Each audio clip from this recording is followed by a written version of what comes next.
Case study number 42 आती है हमारी आगे। In the year 2001 Keshav and Tanishq formed. Match करते रहना अपनी केस स्टडी, क्योंकि नंबरिंग चेंज हो सकती है आने वाले टाइम में। चलो फर्स्ट क्वेश्चन क्या कहता है, in the given case study national bank of India filed an application for corporate insolvency resolution plan with the national company law tribunal for default in payment of terms loan if everything was in perfect order. देखो सब कुछ perfect order में है। For which date corporate insolvency resolution process would have been commenced.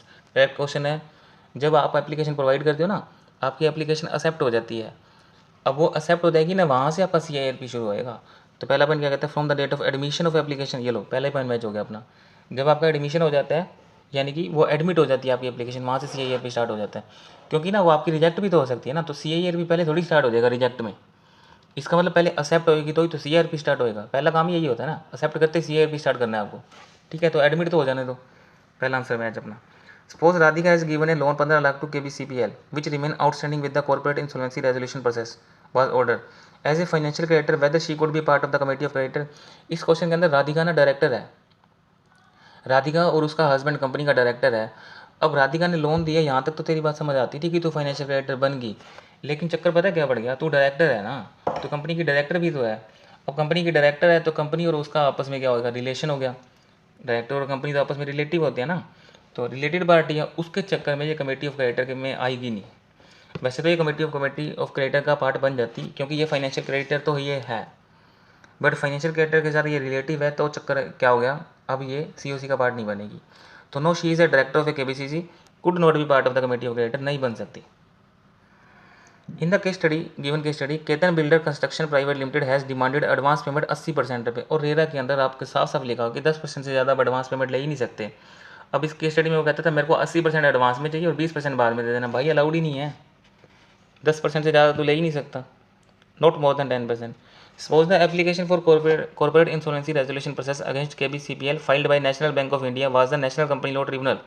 Delhi is adjudged as incomplete in respect of certain matter. कुछ complete matter incomplete है, कोई दिक्कत नहीं है। And within how much time the defect must be rectified? 7 दिन allowed होते हैं भाई, 7 दिन के अंदर आप रेक्टिफिकेशन कर सकते हो। कोई भी आपकी गड़बड़ है इंसॉल्वेंसी रेजोल्यूशन प्रोसेस से रिलेटेड एप्लीकेशन में, कोई दिक्कत नहीं। In the given case study, Ayush is a financial creditor could also move an application for corporate insolvency resolution process because non-payment of debt by KBCPL was much more than the minimum amount stipulated for triggering a default against the company. Indicate the minimum amount of choosing correct action. लो वो उसने पूछा CIRP लगाने के लिए आपको minimum amount का default कितने का होना चाहिए, 1 करोड़ का। Answer D. In the given case study who is a home buyer has been categorised as a financial creditor, you are required to answer why the advance payment against allotment by allotee can be considered as a financial lending. अच्छा, how advance given by home buyer against allotment is distinct from the debt and operational creditor. एक तो ये पूछा है home buyer जो होते हैं financial creditor होते हैं, उसके बारे में थोड़ा सा बताओ। बिल्कुल, जो होम बायर होता है वो फाइनेंशियल क्रेडिटर होता है, ठीक है, उसके पास एक राइट आ जाता है, COC का पार्ट बन जाता है, वो भी CIRP लगवा सकता है। दूसरा इसने मेन जो क्वेश्चन हमारे से पूछा वो पूछा डिस्टिंक्शन क्या होता है। अब ये कहता है हमारे को ना ये बताओ फिर हम इसको ऑपरेशनल क्रेडिटर क्यों नहीं मानते। जो हमारे ये वो होते हैं होम बायर होते हैं, वो उनमें ऐसी क्या चीज़ है जो ऑपरेशनल क्रेडिटर से ये अलग है। डिस्टिंक्शन पूछे हुए ना मुझसे, डिफरेंसेस पूछे हुए हैं, बता देंगे डिफरेंसेस।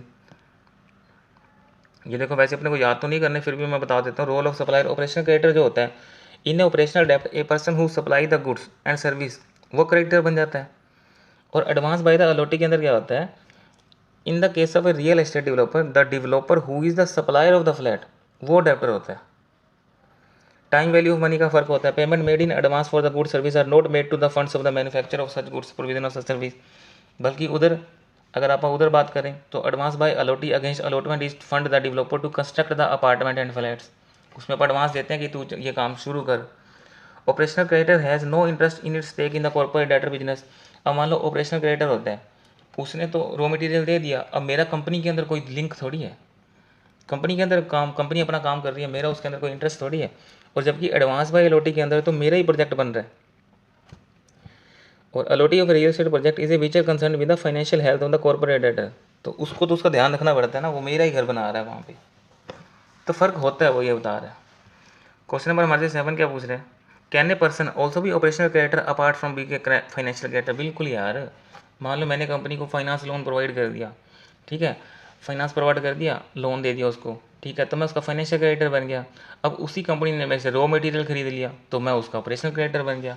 अब बात आती है, वैसे पूछी तो नहीं लेकिन मेरे माइंड में क्लिक होगी ये बात कि मान लो सी ओ सी, वहाँ पर सी ओ सी का पार्ट बनना है, तो जितना मेरा परसेंटेज फाइनेंशियल एज ए मैं फाइनेंशियल क्रेडिटर हूँ ना, उतनी परसेंटेज में मैं वहाँ पे जुड़ जाऊँगा सी ओ सी में। ऑपरेशनल क्रेडिटर तो सी ओ सी का पार्ट होता ही नहीं। लेकिन यहाँ से तुम्हारे से ये पूछा था कि क्या एक बंदा फाइनेंशियल क्रेडिटर और ऑपरेशनल क्रेडिटर हो सकता है? हाँ भाई हो सकता है, क्या दिक्कत है? दिक्कत क्या है मुझे? इन the given case study, suppose Ayush having developed a customized software for KBCPL. Despite repeating reminder, KBCPL did not settle the invoice 5 lakh रुपये raised in respect. Ultimately, Ayush ने क्या करा? फाइल करी एप्लीकेशन CARP की against KBCPL. What could have been documents which Ayush might have been furnish? Direct question है, आपने ये पूछा हुआ है कि अगर आप CARP लगाते हो फाइनेंशियल क्रेडिटर है ये और ऑपरेशनल क्रेडिटर है ये। ऑपरेशनल क्रेडिटर है तो वहाँ पे आपको कौन कौन से डॉक्यूमेंट जमा करवाने पड़ते हैं? चलो भी ये रहे डॉक्यूमेंट कौन कौन से होते हैं। एक कॉपी ऑफ इनवॉइस देनी है। देखो ऑपरेशनल क्रेडिटर है तो इसने डिमांड नोटिस भेजा होगा ना उसको 10 दिन वाला, वो लगाओ कि मैंने उसको भेजा था 10 दिन के अंदर नोटिस और उसने फिर आगे से रिप्लाई नहीं करा, मतलब नहीं दिए मेरे पैसे। और copy of the invoice demanding payment और डिमांड नोटिस दो। And affidavit to effect of there is no notice given by corporate debtor relating to disputes वगैरह। कॉपी ऑफ सर्टिफिकेट दो उसको फाइनेंशियल इंस्टीट्यूशन से जो आपने लिए। एक copy of the record provide करो। अदर प्रूफ प्रोवाइड करो if there is no payment in unpaid operational डेब्ट by the corporate debtor such other information में भी प्रिस्क्राइब्ड। तो ध्यान रखना इसके अंदर ना ये गलती मत कर देना। आपको डॉक्यूमेंट्स के लिए ये भी चेक करना पड़ेगा कि ये ऑपरेशनल क्रेडिटर है या फाइनेंशियल क्रेडिटर है। डॉक्यूमेंट अलग अलग होते हैं दोनों के। तो यहाँ पर हमारी केस स्टडी खत्म होगी।